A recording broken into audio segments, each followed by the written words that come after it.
quinta, mas na próxima, que vem daqui, 2 quinta-feira, os irmãos, com toda certeza, terão várias oportunidades. Agora, nessa quinta, agora que nós já vamos estar próxima, que nós vamos estar ali, fica muito difícil, mas porém, ter toda a oportunidade, mas depois estaremos louvando o Senhor Deus com mais algumas. Aleluia! Aleluia, cumprimento a amada igreja com a paz do Senhor. Não cesse de louvar a Deus, porque o Espírito Santo está aqui neste lugar.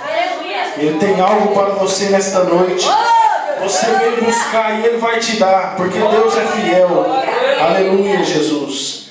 Abra vossas Bíblias em Jeremias, capítulo 29, versículo 13. Vós me buscarei e me achareis quando me buscardes de todo o vosso coração. Aleluia! Abri também em Marcos 11 e 24. Por isso eu digo que tudo o que pedires em oração, crendo que o recebeste, será vosso. Aleluia. Igreja do Senhor, aqui diz que tudo que a gente buscar, Deus Ele vai conceder para os seus. Moisés ele buscou e ele foi concedido por Deus também. O povo murmurava que não havia água para eles beber. E Moisés foi lá no monte e começou a orar e buscar a Deus. E ele tocou no mar e o mar ficou doce. O mar é salgado e ficou doce. O seu povo ali pôde maravilhar daquela bênção que Deus... E Samuel também orou, e os filisteus na guerra morreram todos. Elias também orou, e o holocausto foi consumido. Zacarias também foi respondido por orações. Ele orava para que sua mulher tinha um filho, e ele recebeu essa bênção. Irmãos, o que você busca, Deus vai te dar. Pela madrugada você vem buscando a Deus, você vem pedindo: Deus, eu quero, Deus, eu quero, Jeová. Deus, Ele vai conceder para você. Eu não venho aqui nesta noite, eu não quero mexer no seu ego pessoal, no seu psicológico.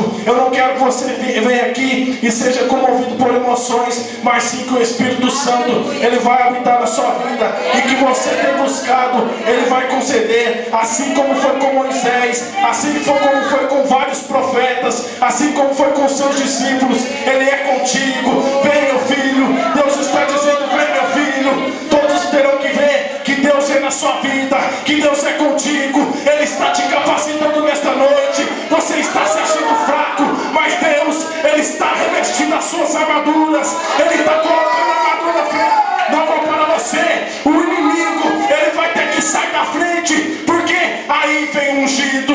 Aí está vindo o ungido de Deus, com uma nova unção, que os inimigos vão ter que se prostrar diante de ti. Vai ter que se prostrar, porque Deus é Deus. Deus é Deus dos deuses, e sem Ele você não é nada. Então busque a Deus, porque o Espírito Santo irá te capacitar nesta noite. Creia somente que Deus, Ele irá te abençoar. Aleluia. Me recordo também da história de Davi. Davi era um pequenino. Davi vivia no campo. Há quanto tempo você está no campo? Aleluia, Pai. Há quanto tempo o gigante está te amedrontando? O gigante levantou. Mas Deus, nesta noite, Ele está te dando uma unção. A unção que estava na vida de Davi, a unção que estava na vida de Davi, Ele irá te dar. A ousadia de Davi, Ele irá te dar para você nesta noite. Creia somente que Deus, Ele vai fazer algo muito bom na sua vida. Uma ousadia muito grande, Deus está na sua mão. Toma posse, é para enfrentar o inimigo cara a cara, frente a frente. Satanás terá que ver que Deus é na sua vida, que Deus é fiel contigo. Deus é Deus, aleluia, Jesus. Deus Santo Todo-Poderoso, Tu és fiel, Jeová. Creia somente que Deus irá te dar a bênção. Amém, Jesus.